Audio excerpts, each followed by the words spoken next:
る恐れがあり、堤防を越えて浸水の被害が出る危険性があります。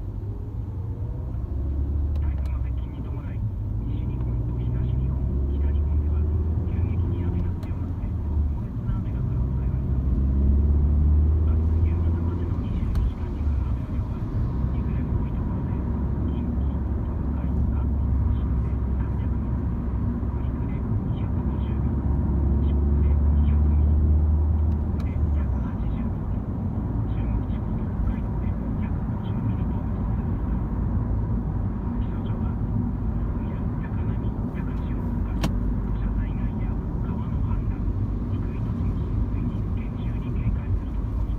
落雷や竜巻などの突風にも十分注意するよう呼びかけています。台風が近づく前に安全な場所に避難し、雨や風が強まってからは外出を控えるなど、身の安全を確保してください。それでは台風24号の警戒点について気象予報士の伊藤美幸さんに聞きます。はい、台風はこの後非常に強い勢力で紀伊半島にかなり近づき上陸する恐れがあり、明日朝にかけて本州上を速度を上げて北上するとみられます。今のところの予想で、明日朝6時、岩手県釜石市付近に達する頃には時速80キロまで上がっているとみられます。はい。このため台風から遠い地域、台風本体の発達した雨雲がかかる時間は短くても、台風に伴う風はかなり強まる恐れがあります。中心付近の発達した雨雲による突風や竜巻も含め、記録的な強い風に厳重な警戒が必要です。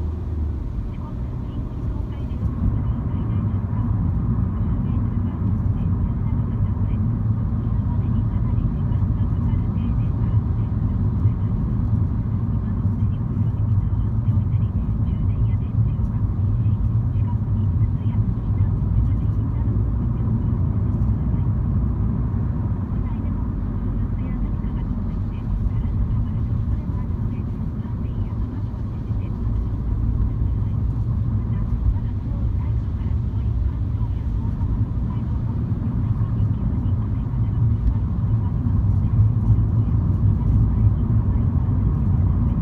そして高波、高潮にも厳重な警戒が必要ですね。今回は特に東海地方、伊勢湾や三河湾を中心に伊勢湾台風に匹敵する記録的な高潮の恐れと警戒が呼びかけられていますが、大阪湾や東京湾、そして若狭湾などでも海からの風が強まり、台風接近や満潮の時刻には高潮、高波に厳重な警戒が必要です。特に大雨が降っている地域は川の河口の潮位が高まることで、川の中流などで水かさが急に増す恐れがあります。